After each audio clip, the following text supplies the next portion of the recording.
Oke, shalom semua. Saat ini saya ada bersama dengan Pendeta Dr. Charles Simamora MTH. Wah, luar biasa. Om Charles, apa kabar Om? Ya, baik, sehat. Puji Tuhan, sibuk ini ya. Ya, Dan siang ini kita akan membicarakan ya, bagaimana visi misi Om ya untuk maju sebagai calon Ketua MD Jawa Timur 2022-2027. Ya memang Om belum pernah menjabat sebagai Ketua MD, tapi Om punya sepak terjang yang cukup luar biasa di organisasi-organisasi di aras nasional bahkan ya. Bisa diceritakan Om? Ya, selain pengabdian saya di organisasi GPDI, saya pernah 3 periode di wilayah Surabaya, Gresik, Madura. Lalu kemudian 4 periode di Majelis Daerah Jawa Timur dan 1 periode di Majelis Pusat. Lalu luar biasa. Ini yang di dalam GPDI ya, ini Om. GPDI. Yang di luar Om? Yang di luar GPDI cukup lama saya mengabdi di Bamak Kota Surabaya. Oke. Lalu kemudian sejak pertama terpilih Ketua PGPI Jawa Timur Bapak Dr. N. Soriton. Lalu kemudian yang kedua Bapak Pendeta Yeri Batubara almarhum, ya, dan juga Pak Suriton sudah almarhum juga.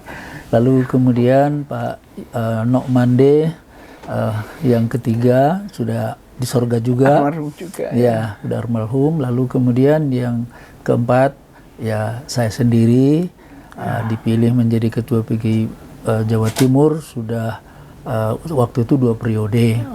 Lalu kemudian ada masalah, akhirnya saya kembali lagi menjadi Ketua PGPI sampai saat ini. Wah, sampai saat ini. Sampai Wah, saat luar ini. biasa Om. Nah, ini yang mendasari Om ini ya untuk mau maju sebagai calon Ketua MD apa ini Om? Sebenarnya pribadi Om sendiri yang mendasari saya maju untuk menjadi calon Ketua Majelis Daerah GPD Jawa Timur, yaitu di mana dalam pengabdian tadi saya cinta GPDI. ya. Saya ingin untuk membenahi dan juga untuk supaya lebih maju lagi, yaitu gereja kita GPD yang ada di Jawa Timur ini. Itu yang ada beban di hati saya. Namun dari sejak awal sebenarnya saya bukanlah orang yang ambisius untuk itu. Ya, tetapi apabila saya diluluskan oleh Panom, maka saya siap untuk mengemban tugas itu. Wah, luar biasa seperti itu. Ya, nah visi misi Om ini untuk gereja kita ini, khususnya MD Jawa Timur, visi misinya ke depan bagaimana ini Om? Ya, visi misi ya seperti apa yang sudah saya sampaikan pada waktu untuk undian nomor tanggal 17 yang lalu di tempat ini, ya, di mana saya sudah sampaikan bahwa visi kami apabila nanti terpilih menjadi Ketua Majelis Daerah, yaitu visinya adalah bahwa GPD Jawa Timur yang menjadi gereja yang sehat dalam teologi, ya, ini menyangkut masalah firman Tuhan yang murni dan sehat. Lalu kemudian yaitu juga ya jika nanti visi misi ini sudah kami jamin supaya sehat, dan kemudian juga ya supaya dinamis di dalam berorganisasi itu sendiri, ya, dan juga menjadi misioner dalam pelayanan. Jadi pelayanan itu akan semakin giat ya selagi masih ada kesempatan, selagi firman Tuhan mengatakan selagi hari siang kita wajib bekerja, dan juga khususnya untuk ke depan supaya kita siap menghadapi yaitu penyempurnaan gereja, karena bagaimanapun sebagai tubuh Kristus ya, GPD itu harus menuju ke sana. Nah, seperti itu visinya. Sedangkan SDM tadi ya, sehat, dinamis, misioner. Iya, jadi sehat, dinamis, dan misioner. Iya. Itu semangatnya seperti itu. Lalu misi-misinya ini Om. Ya, Lalu masuk kepada misi, penekanannya adalah saya sudah sampaikan 3 hal. Yang pertama yaitu menegaskan ya, yaitu bahwa doktrin Pantekosta yang Alkitabiah ya, dan juga di tengah-tengah yaitu arus teologi yang kontemporer dan juga yaitu yang berkembang di era yaitu digital sekarang ini, yaitu di bidang teknologi dan juga informasi pada masa kini. Iya. Lalu kemudian berikutnya kita memang harus yaitu harus menjalankan tugas-tugas ya, tugas-tugas organisasi secara dinamis.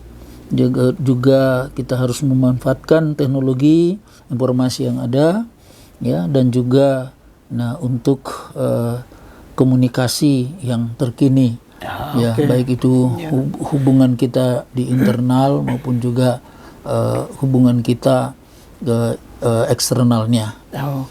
Dan juga kita harus juga menegaskan bahwa ya pelayanan yang bersifat misioner ya, dengan fokus pada yaitu menyangkut masalah pencapaian jiwa-jiwa. Itu penting ya, karena di akhir zaman ini kita meyakini bahwa akan terjadi nanti tuaian global. Amen. Ya, jiwa-jiwa akan berduyun datang kepada Tuhan. Nah, dibutuhkan ya hamba-hamba Tuhan yang memang siap melayani ya, misioner. Jadi memang fokusnya di misioner juga ya, Om. Iya, misioner juga.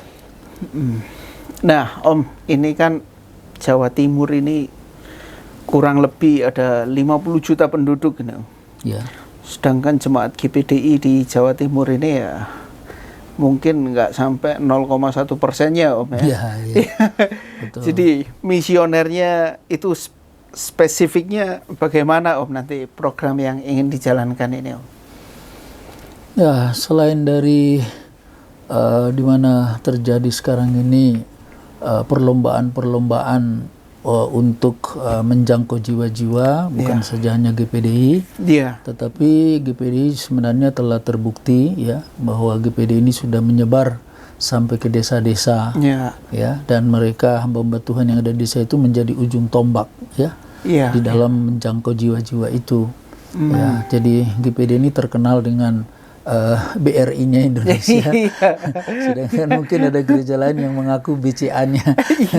Hanya di kota-kota besar gitu ya. Tapi ya puji Tuhan, GPDI telah dipercaya untuk itu, dan itu akan kita pertajam lagi.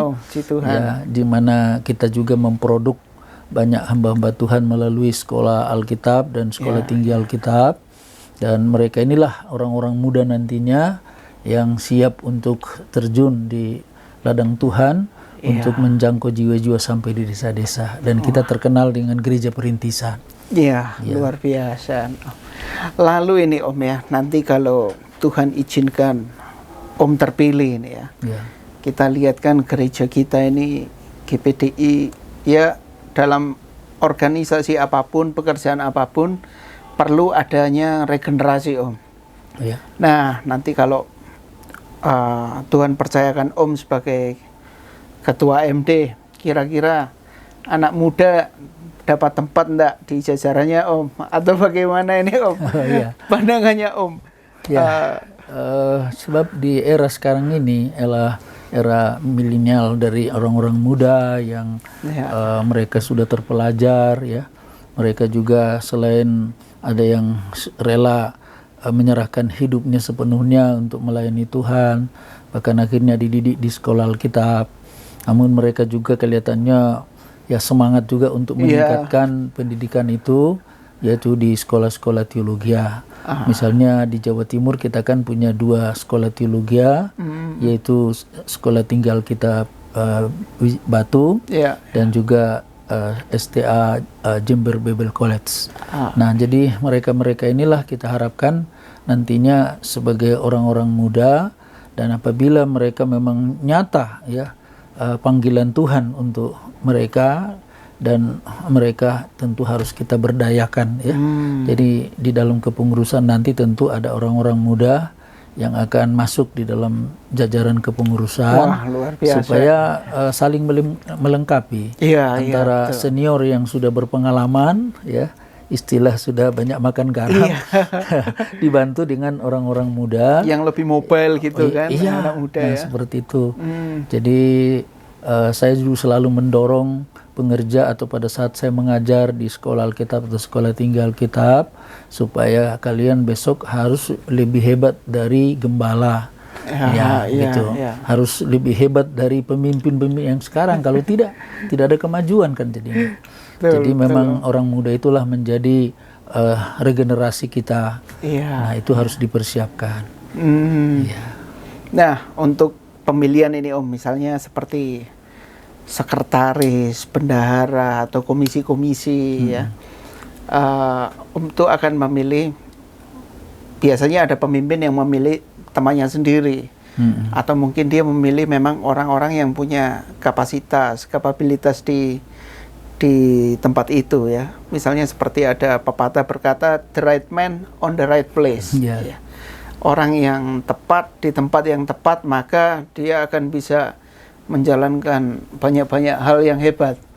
Nah, kalau dari Om sendiri nanti menentukan jajaran orang-orangnya, misalnya sekretaris, bendahara dan lain-lain, Om punya standar apa ini Om? Ya, standar untuk misalnya nanti yang akan ditempatkan menjadi sekretaris itu harus orang yang menguasai ya, seperti misalnya tentang manajemen, tentang administrasi ya, dan saya harapkan nanti kita harus menjadi manajemen administrasi terbuka. Jadi, transparan semua Om ya. Jadi tidak boleh ada misalnya ada hamba Tuhan yang tidak dilibatkan atau tidak diundang, misalnya seperti Musda ini kan. Musda ini kan seharusnya ya bukanlah harus mendaftar melalui online, alasannya begitu ya. Padahal mestinya kan mereka itu adalah berhak untuk dihadirkan, diundang gitu. Gembala-gembala ya. Iya, kan toh mereka sudah terdaftar, sudah di SK-kan menjadi gembala. Nah, jadi kenapa kok akhirnya tidak diundang secara resmi untuk datang kan gitu kan. Nah, itu seperti itu. Kalau bisa nggak boleh terjadi lah. Karena toh hamba-hamba Tuhan itu entah dia di desa entah di mana kan sudah terdaftar resmi. Ya, sebagai gembala misalnya, atau mungkin juga sebagai guru. Nah, atau yang belum kita tempatkan posisi penginjil misalnya. Penginjil. Penginjil itu kan juga mereka ada di ujung tombak untuk penjangkauan jiwa-jiwa itu kan gitu. Nah, jadi seperti itu yang memang nanti perlu diperhatikan kemampuan dari yang akan mengelola administrasi. Manajemen gereja itu ya. Manajemen yang terbuka. Sekretaris dan apalagi bendahara harus punya jelas database-nya itu. Ya harus terbuka juga, jadi jangan menjadi suatu rahasia, gitu ya. Jadi sudah jelas, misalnya saya sudah daftarkan dalam profil PGPI kepada Kak Kanwil langsung, kami sudah aduensi, dan juga kepada Bakrisbang Pol Jawa Timur, bahwa GPD itu termasuk dalam keanggotaan PGP adalah yang terbesar. Wah, Jadi saya laporkan waktu itu 826 ya. Ya mungkin untuk di pendataan saat ini ya. Iya, pendataan. Tapi laporan waktu di Mukernas itu 900. Nah, lalu kemudian kalau dihitung dengan cabang-cabangnya 1250-an kurang lebih. Wah, luar biasa. Jadi sebenarnya GPD terus bertumbuh. Sudah bertumbuh gitu, tapi kita perlu tingkatkan lagi. Tinggal dibuat sehat, dinamis misioner. Wah, luar biasa. Ya, kira-kira pesan Om untuk para pendukung dan yang mungkin saat ini belum dukung Om, kira-kira ada pesan apa ini Om? Ya, pesan saya karena pada waktu berjalannya setelah ditetapkan sebagai salah satu kandidat atau calon ketua MD Jawa Timur, ya saya punya moto moto untuk dalam melaksanakan tugas ini, yaitu ada 4 hal, yaitu yang pertama yaitu tulus, dan yang kedua jujur, dan yang ketiga yaitu rendah hati, lalu yang keempat suka damai. Jadi 4 ini kalau dalam bahasa Jawa, nah disebut yaitu bahasa Jawa itu apa namanya? Bahasa Jawa 4. Ya 4. Sekawan. Nah, itu yang sudah lagi disebarkan kemana-mana. Sesuai dengan nomor urutnya Om ini ya. Jadi kita butuh kawan lah gitu ya. Iya. Jadi kalau boleh diantara kita hamba Tuhan GPD jangan sampai ada ya musuh, dibenci, ya. Betul. Ya soal masalah kelakuan masing-masing itu kan tanggung jawabnya di hadapan Tuhan. Iya, betul. Karena di atas daripada yaitu kepengurusan ini kan ada kepala gereja, yaitu Tuhan kita Yesus Kristus yang melihat semua apa yang kita kerjakan. Jadi kita perlu bukan hanya sebagai ya dapat jabatan, tapi perlu mengabdi gitu ya. Betul. Ya bahkan kita harapkan jadi relawan-relawan. Nah seperti itu. Jadi kalau misalnya saya terpilih, saya akan konsisten dengan itu. Jadi akan selalu tampil. Seperti ada Bapak rohani kita yang cukup lama memimpin Jawa Timur ini, Bapak Pendeta Jim Batubara almarhum. Ya sederhana, tetapi gitu bukti dari beliau mengemban tugas sebagai gembala dari semua gembala kira-kira begitu. Ya jadi tidak hanya mengembalakan gereja Raja Wali, tetapi juga mengembalakan kami hamba-hamba Tuhan yang ada di Jawa Timur. Ya sehingga ya kalau nggak salah waktu itu ya beliau mulai memimpin itu baru sekitar 70-an lebih gitu ya. Tapi pada ujung dari masa periode beliau dan sudah tidak sehat sampai 700-an lebih, dan begitulah berkembang sampai sekarang. Nah seperti itu. Itu nanti gaya kepemimpinan saya ya. Saya akan tampilkan itu. Nah diambil dari Mazmur 37 ayat 37. Nah tulus. Nah lihatlah orang yang tulus dan yang jujur dan yang suka damai. Ya. Jadi kita harus berdamai kalaupun ada persoalan-persoalan perselisihan, beda pendapat gitu ya. Hidup. Ya, tapi yang jelas memang beda pendapatan begitu ya masalahnya. Tapi itu nih kesenjangan itulah yang tapi jadi ya masalah. Biarpun beda pendapatan ya marilah kita ya saling menopang gitu loh. Betul ya. Ada penutup mungkin komitmennya Om untuk MD Jawa Timur ini, ketika Om nanti Tuhan percayakan untuk memimpin, ada komitmen apa yang Om pegang? Ya, komitmen saya yang utama supaya itu tadi mengenai soal data atau database-nya itu supaya jelas terbuka, dan kemudian juga masalah keuangan ya harus juga transparan. Jadi tidak boleh ada uang itu yang disalahgunakan. Nah itu harus diawasi ketat. Jadi apapun misalnya yang digunakan, jadi tidak hanya secara global begitu ya laporannya, tetapi harus terbuka. Jadi siapa yang menggunakan dan untuk apa? Nah, jadi kita harus menggunakan keuangan itu secara efisien. Dan juga hemat bukan berarti pelit ya. Ini yang jadi penting Om, ya. Tapi uang itu kan uang kita bersama. Apalagi ini kan bersumber dari persepuluhan. Kalau di gereja lain ada ekstra persembahan selain persepuluhan. Nah, jadi artinya kalau nanti ada proyek kita untuk ke depan, ya mungkin harus dihimbau semua terlibat ya, untuk mengambil bagian dengan persembahan ekstra. Ya, kalau di dalam Maliaki 3 itu kan mulai dari 8 sampai 10 bukan hanya persepuluhan aja, dan persembahan khusus. Jadi misalnya kita ada proyek MD mau membangun kantor atau lain sebagainya, itu kan perlu semua terlibat lah. Jadi tidak cukup hanya persepuluhan itu saja. Apalagi persepuluhan kan itu harus betul-betul dijaga untuk jangan sampai disalahgunakan. Berdosa kan kita kalau sampai menyalahgunakan perpuluhan gitu ya. Nah seperti itulah yang ada di hati saya ke depan. Luar biasa. Ya, supaya MD Jatimir ini sehat ya. dan juga ya dinamis gitu, dinamis. Bergerak terus ya. Dan juga misioner itu tadi terlaksana gitu ya. Misinya terlaksana. Iya. Oke, ini bincang-bincang saya dengan Om Charles nomor urut 4 sekawan ya. Ya, sekawan. Kiranya boleh menjadi berkat bagi kita semua. Om, sukses selalu. Sehat selalu. Bisa saya tambahkan? Oh iya ya. Bisa. Dan juga beban di hati saya yaitu supaya namanya kan kita gereja Pantekosta di Indonesia. Iya. Pantekosta itu kan hari ke-50. Iya. Hari dicurahkannya Roh Kudus. Saya rindu nanti selain ada kegiatan seminar dan juga ya KKR misalnya gitu ya. Tapi yang utama fokus khususnya mengenai perayaan. Jadi hari raya Natal itu kan sudah umum. Iya. Itu memang dasar daripada yang kita Yesus. Iya, semua gereja juga. Ya, Yesus lahir kan sebagai manusia. Jadi saya katakan bahwa hari Natal hari tubuh. Iya, kenapa tuh? Karena firman menjadi manusia kan. Iya. Hari tubuh. Nah, lalu kemudian ada Paskah. Nah, Paskah ini kan hari jiwa. Kita jiwai, ya kita renungkan mendalam tentang penebusan, tentang kematian Yesus, dan kita semangati kebangkitannya. Nah itu kan berhubungan dengan jiwa kan, tidak perlu itu pesta pora atau apa.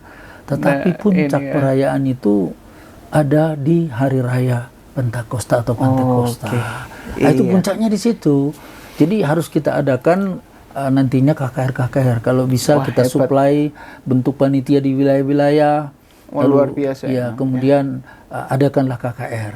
Nah, kita kan undang nanti pembicara memang penginjil ya untuk adakan kebangunan rohani. Saya ingat pengalaman di beberapa wilayah ya, waktu zamannya Pendeta Sumaryanto jadi ketua. Saya minta supaya kita adakan ini. Tidak cukup hanya 210 malam, tapi kita harus tingkatkan sampai kepada hari raya, yaitu bentuk KKR. Seperti Petrus dan Yohanes di Serambi Salomo, pinjam Serambi Salomo KKR sekali khotbah 3.000 orang bertobat. Nah seperti itu. Jadi saya dengar keluhan-keluhan dari beberapa jemaat. Waduh, kalau kami 210 malam dilempari batu. Tapi kalau hadir di KKR seperti ini, aduh luar biasa sukacitanya. Jadi penuh dengan sukacita dan penuh dengan Roh Kudus. Itu harus tercapai, menjadi puncak perayaan itu. Wah, luar biasa. Jadi, dari Om Charles ya ada sebuah wacana lagi yaitu perayaan Hari Pentakosta, sesuai dengan nama gereja kita. Harus dihidupkan ini. Siap. Harus ditingkatkan. Puji pelayanan Tuhan. Rohani, pelayanan roh. Hari raya roh itu harus ada. Baik, saudara sekalian, luar biasa tadi bincang-bincang dengan Pendeta Dr. Charles Simamora MTH. Luar biasa, yang saya yakin visi misinya bisa menjadi berkat bagi kita semua. Oke Om, sehat selalu, sukses. Terima kasih untuk pemirsa semua. Maju terus, Tuhan berkati. Tuhan berkati. Oke Om. Ya.